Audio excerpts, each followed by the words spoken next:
Ẹ̀yin èèyàn ilé ìwò lẹ ṣe káàbọ̀ sí Mashola Gist TV. Ṣé àlàáfíà ni ẹwà gbogbo lè ń kọ́?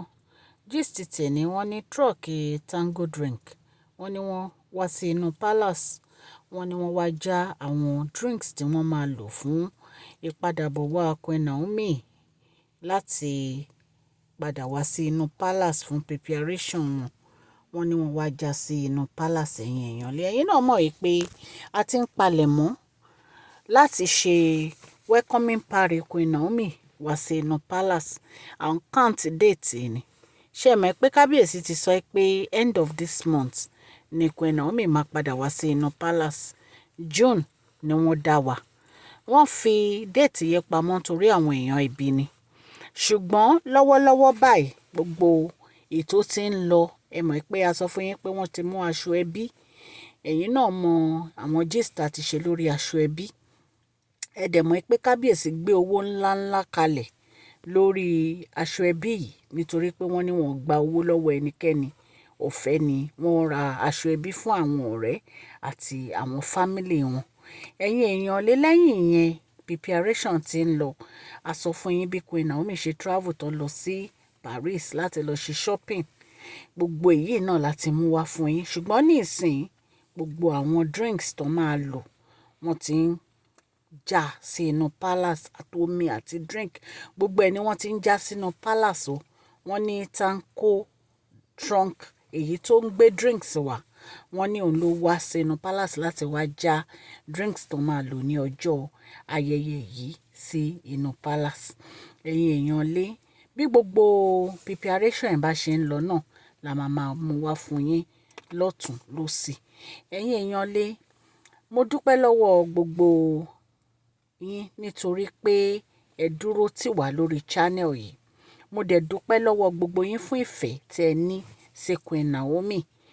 Gbogbo wa láti fi ojú sọ́nà láti rí ọjọ́ ìpadàbọ̀ wá sí Queen Naomi, padàbọ̀ wá sínú palace Queen Naomi yìí. Gbogbo wa láti ń retí, gbogbo wa láti ń nàgà nítorí pé ọjọ́ náà, ọjọ́ ayọ̀ ni Ọlọ́run máa ṣe fún wa. Kabiyesi ṣe bẹ̀bẹ̀ nínú palace yẹn láti make sure wípé ìyàwó wọn àti ọmọ wọn wọ́n padà sí inú palace. A sọ fún yín nípa gbogbo curtain tí wọ́n change ní inú palace wọn láti jẹ́ kí inú ibi tí Queen Naomi máa dé sí kó jẹ́ ibi tó jẹ́ pé ó máa wú wọn lórí. A sọ fún yín bó ṣe change gbogbo curtain àti decoration. Gbogbo ẹ̀ la sọ fún yín. Even gan yàtọ̀ sí yẹn gan gbogbo àwọn frame tí Queen Naomi bí wọ́n ṣe tò ó, bí wọ́n ṣe arrange gbogbo inú Yèyélúwà quarters gbogbo ẹ̀ náà la sọ fún yín. So Kabiyesi ti múra gan. Wọ́n ti múra gan dé Queen Naomi o. Ẹ dẹ̀ mọ̀ pé ìdùnnú Kabiyesi ni pé kí ìyàwó wọn àti ọmọ wọn kó padà sínú palace. Ẹ jẹ́ kí n kí ẹ̀yin olólùfẹ́ mi ní ilé lóko àti ní ẹ̀yin òdì wípé ẹ káàbọ̀ sí Mashola Gist TV. Mashola Gist TV. Àtúndé Mashola Gist TV. Àtúndé bí a ṣe ń dé. A kí ọmọdé, a kí àgbà. Ẹ káàbọ̀ sí Mashola Gist TV. Mashola dé o, Àtúndé.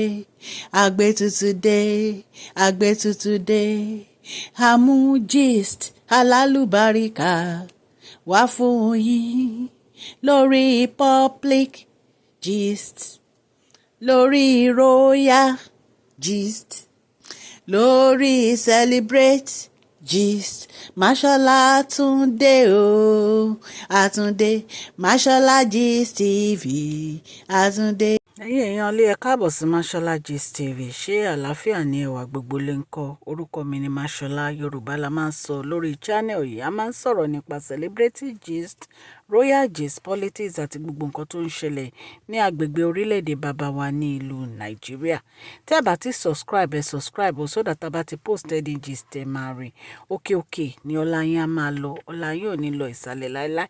Ẹ má gbàgbé kẹ́ ẹ kàn sí wa ní orí advert ní masholagistv@gmail.com. Tẹ́ bá ní ìpolówó ọjà tí ẹ fẹ́ polówó, a máa bá yín polówó ẹ̀. Ẹ̀yin èèyàn lé, a máa ń sọ politics gist wa ní Saturday àti Sunday. A dẹ̀ máa ń sọ celebrity gist wa ní Monday to Friday àti royal gist. Bí a ṣe ń sọ lọ, Kábíyèsí ti ń gbáradì fún preparation láti mú ìyàwó wọn padà wá sí inú palace àti ọmọ wọn. Ọjọ́ náà ọjọ́ ayọ̀ ló máa jẹ́. Wọ́n ní tanko trunk ó wọnú palace Kábíyèsí, ó wá já gbogbo àwọn drinks tí wọ́n máa lò. Ẹ̀yin èèyàn lé, inú mi dùn láti gbọ́ gist. So gbogbo drinks tí wọ́n máa lò gbogbo ẹ̀ pátá òní Kábíyèsí ti ní kí wọ́n deliver sí inú palace. Ẹ̀yin náà dẹ̀ mọ̀ pé nǹkan tí Kábíyèsí bá ń ṣe, nǹkan ńlá náà máa ń ṣe. Bàbá wẹ̀rẹ̀ ńlá, àwọn nǹkan ńlá ni Kábíyèsí máa ń ṣe. Wọ́n dẹ̀ máa ń náwó tó bá ń ṣe ìnáwó. Ẹ mọ̀ pé special event ni event yìí. Àwọn tó dẹ̀ máa take care event yìí, wọ́n ti wà standby. Gbogbo nǹkan ó máa surplus ni. Oúnjẹ ni o. Ẹ jọ̀ọ́, báwo ni ọjọ́ yẹn ṣe fẹ́ rí ẹ̀yin èèyàn? Ọlọ́run á máa ya ọjọ́ yẹn sí mímọ́ o. Ọjọ́ yẹn á máa ti dùn ju o. Á máa ti lárinrin ju o. A máa dúpẹ́ lọ́wọ́ Ọlọ́run o wípé Ọlọ́run fi ojú àwọn ọ̀tá gbolẹ̀. A máa dúpẹ́ lọ́wọ́ Ọlọ́run o wípé Ọlọ́run dójú tì àwọn ọ̀tá. Ọjọ́ náà ọjọ́ ayọ̀ ló máa jẹ́ fẹ́mi àti yín o. Wọn ni ó fi ẹnikẹ́ni ṣe àwátì nínú wa o. Mo dúpẹ́ lọ́wọ́ gbogbo etí tó ń gbọ́ mi o ní ilé lóko àti lẹ́yìn odi. Ẹ ṣé bẹ́ẹ̀ ṣe ń subscribe, tẹ́ ń like, tẹ́ ń share, tẹ́ ń comment, gbogbo ẹ̀ lárí. Ọlọ́run á bá mi gbọ́wọ́ yín sókè, ẹ̀ ní tọrọ jẹ, ẹ̀ ní tọrọ mọ́ o. Ọwọ́ yín ò ní kan ìsàlẹ̀ àpò ní àṣẹ Ọlọ́run. Òkè ni Ọlọ́run á bá mi gbé ọwọ́ yín sí. Please share this video, like and subscribe. Ẹ má gbàgbé kẹ́ fún fídíò yìí ní thumbs up o. God bless you all.